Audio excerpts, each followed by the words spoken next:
All right, where were we? Okay, awesome.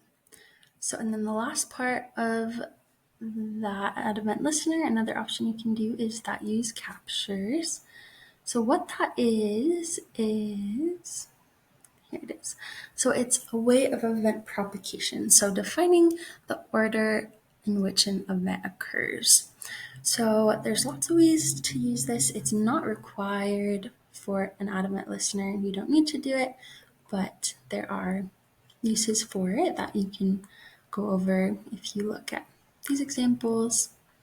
But the only required are event and function. So this is just a little extra that you can do. The two kinds that happen in JavaScript are bubbling or event capturing. So bubbling and capturing. So yeah, that's just a little extra that you can do if you need your events to occur in a specific order.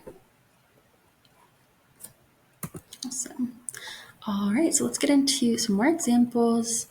This is another W3 Schools example with a click event and the event listener, and then it's going to display a date. So let's try it. When we click it, it displays Monday, February 10th, which is today. So let's break it down in the code.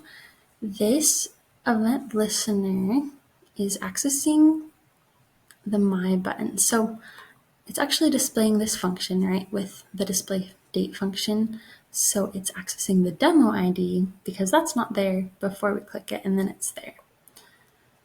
But before it does that, it needs to access the button for the event itself before the function that occurs once it's clicked. So there is the My Button ID that you'll access in the get element by ID, and then the demo that you'll access in the function for where you want that function to occur. Awesome.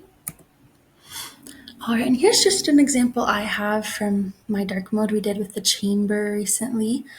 So I have my event listener, it's a click. This is the function I was talking about before with the arrow and the equal sign. So it's just like using the function word, but it looks a little different. And then this one is going to toggle my dark mode on and off from body and main. And up here I have my constants for accessing the document, the query selector to access the body and main. So pretty like the other ones. This is my hamburger menu event listener. I wanted to go over in this example the class list special element class that we use, or the method that we use to toggle the open for this hamburger menu. So I learned a lot about it recently because I was wondering how you use it. We use it in the past examples as well, and it's useful because instead of treating an element as a whole string, it'll separate it into tokens so it can toggle that quicker and better, more efficient. So it'll toggle the method here. So if it is there, it's present, then it'll remove it if it doesn't need to be there with the toggle. So that is that hamburger menu. Awesome. So that is my presentation for JavaScript event listeners. Please put any questions you have in Teams, and thank you for watching.